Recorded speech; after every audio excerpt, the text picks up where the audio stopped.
also maybe got the backup quarterback decision completely wrong to start this game, to start this season. I just can't understand how we're playing such boneheaded football, such slow, dull football through the month of September. It really is hard for me to fathom. And dude, we're seeing guys get off the plane or get onto the plane in Knoxville with gallon-sized Ziploc bags filled with Skittles, Starbursts, M&Ms, queso Ruffles. Like, there wasn't even a damn Nature Valley don't bar. bring the queso Ruffles into this, dog. There wasn't even a Nature Valley bar in there, bro. Like the cheap, like the hard ones, like the brick Nature Valley bars that you can't. Then you have those, dude. It is just straight Halloween trick or treat candy by the gallon-sized Ziploc bag worth to go play an SEC team. Like, what the hell is going on? These guys, we keep getting injured every single September under Traylor. I don't think it's just nutrition. I also think it's conditioning, because these guys look slow in September. They don't look ready to play, and we're not mentally sharp. We're not mentally locked in. Like, this whole taking it easy at practice thing, I think really wears down on this team through the first leg of the season, because we're not ready for game speed until we play a couple of games. When we should be ready for game speed, week 1, game 1, 15 minutes in the first quarter, we should be ready for game speed. And we're not. After 16 quarters of play, we're still not ready for game speed. Yeah, I knew that you had a lot pent up, and I was still surprised how hard you came. That was impressive. Impressive rant. Deep sigh. I think for me, well, okay, let me list out a few observations that I want to share. Last year, this team averaged 36.7 points per game. Yes. Averaged, right? So half of the games were higher than 37 a game. They haven't even broken 30 points per game once this year. Not one time. They're second to last in the country in turnover margin at -7. We're a third of the way through the year, and they haven't caused a single defensive turnover. I know luck has a lot to do with turnovers, but they're not putting defenses in situations where they're going to get lucky. That sack against Joe Milton, that's one of the first times maybe. Oh, and then when Rashad didn't grab that easy pick 6. I mean, those two plays, like, you're putting the offense in a position where they could do something stupid and cause a turnover. That's almost it, man. It's been super, super rare.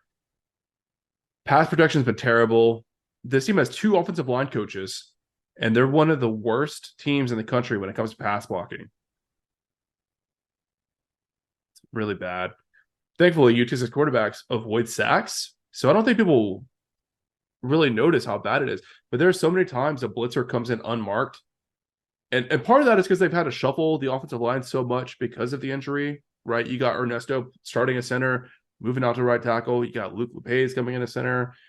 Moving guys all around the offense. And all these causes are all related to each other.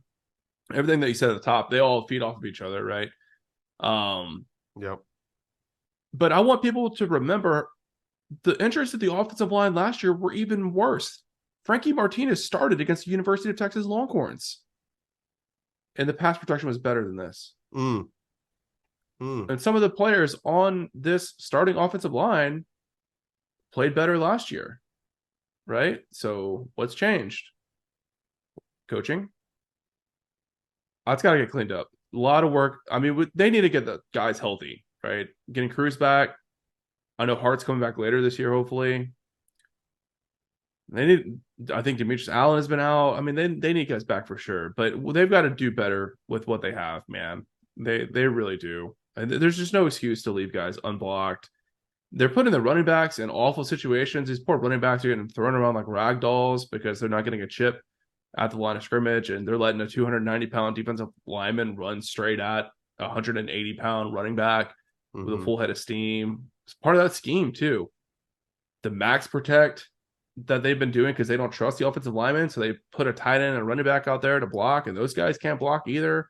So then you got majority of the offense blocking and no one actually blocks. The receivers can't get open. I mean, God, man, there's a lot that's a mess. And I don't know how much you can clean up with one bye week. I'm glad the bye week is here.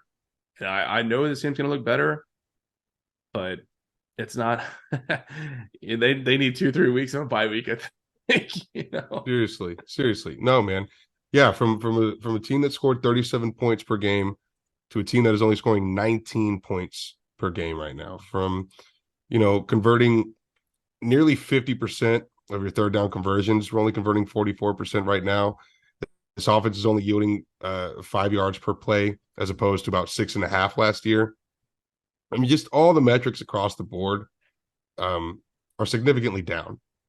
And I really, really don't want to hear the argument of strength of schedule, because it really is a load of crap to me at this point. I know that Army team was extremely tough, but you beat them last year. And Houston was a they're bad running team. a completely different offense. Houston is a bad football team. And Texas State, you barely beat Texas State. You beat Texas State by one single touchdown. They are a tripped receiver away from being 0-4 right now. These are facts. Nevada almost beat Texas State last week. They're one of the worst teams in the country. Texas State's very much improved, but they are not a juggernaut. If UTSA fancies themselves as a top of the G5 team, they need to be winning those kind of games easily. Correct. You have to handily beat a Texas State. And if you want to be one of the top G5 teams in the country, you have to beat the other teams that want to be the top G5 teams in the country. Mm-hmm. That's Army. And well, I guess you can't say that about Houston anymore, but you get what I'm saying. Yeah. It's bad. Let's talk about play calling a little bit. It's been a hot topic. I'll say I think some of the criticism is maybe a little bit heavy-handed, maybe a little bit overboard.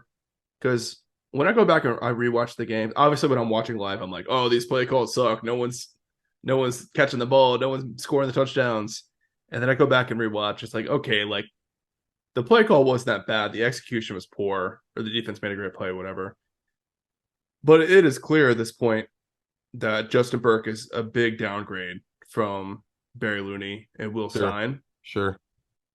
He might still be good enough for this team to be really good and have a good offense, but they're going to have to work that much harder to get there. Obviously, having all the injuries they've had doesn't help, but it's like the offense is very slow, I think, to respond and to react to what the defense is showing them.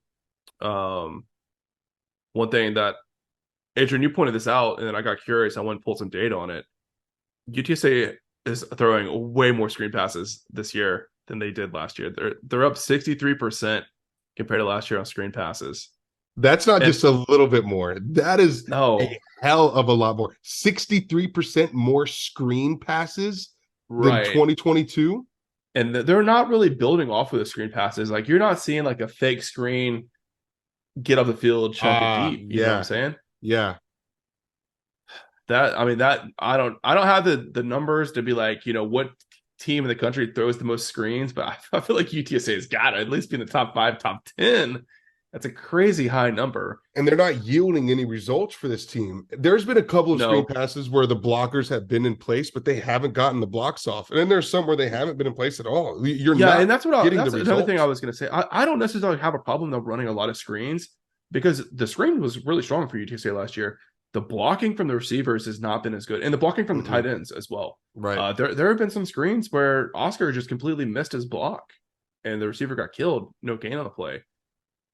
So that's the part that has been frustrating to me. But then it's like, do you blame the coaching on that? Do you blame the players?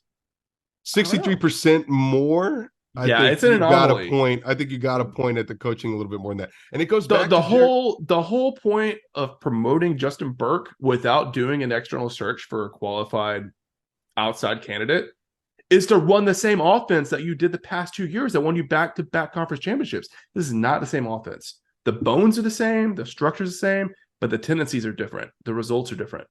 This goes back to my argument, Jared. where is that line between loyalty versus liability? And Heard. Jeff Traylor has been so devoutedly loyal to his players, to his coaching staff, promoting from within, keeping guys on the roster, getting guys their minutes.